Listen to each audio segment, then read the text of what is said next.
الحمد للہ رب العالمین۔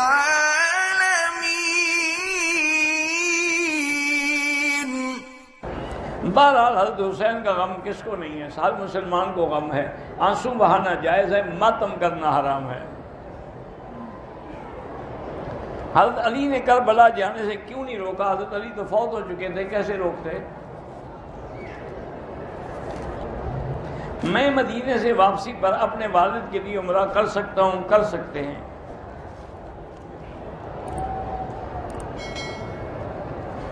بہرحال کوشش یہ کیا کریں کہ عورتیں نہ تو نماز میں آگے ہوں نہ برابر کھڑی ہوں۔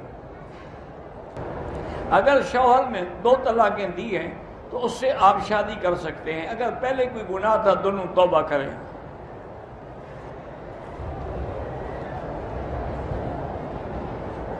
لوگ مسجد میں بارش کے لیے دعا کرواتے ہیں، لوگوں سے پیسے لے کے حلوہ تقسیم کرتے ہیں۔ یہ حلوہ تقسیم کرنا ناجائز ہے۔ میاں بیوی ایک دوسرے سے 10 سال سے کنارہ کیے ہوئے ہیں، لازمی بات ہے کہ یا خاوند طلاق دے دے یا عورت جو ہے وہ خلو کر کے طلاق حاصل کرے۔ 10 سال بیٹھی رہے یعنی بغیر خاوند کے۔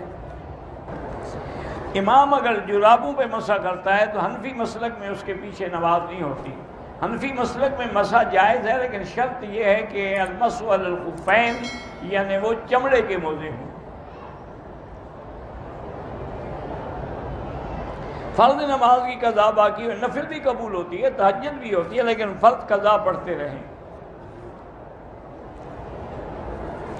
صحیفے بھی کتاب کو کہا جاتا ہے، صحف ابراہیم و موسیٰ۔ اگر آدمی کو بار بار قطروں کی شکایت ہے تو نیچے کوئی ایسی چیز باندھ سکتا ہے جس سے اس کے کپڑے بھی خراب نہ ہوں اور ہر نماز کے لیے نیا وضو کرے۔ مرغی کے پنجے اگر کھائیں تو جب مرغی حلال ہے تو سب کچھ حلال ہے۔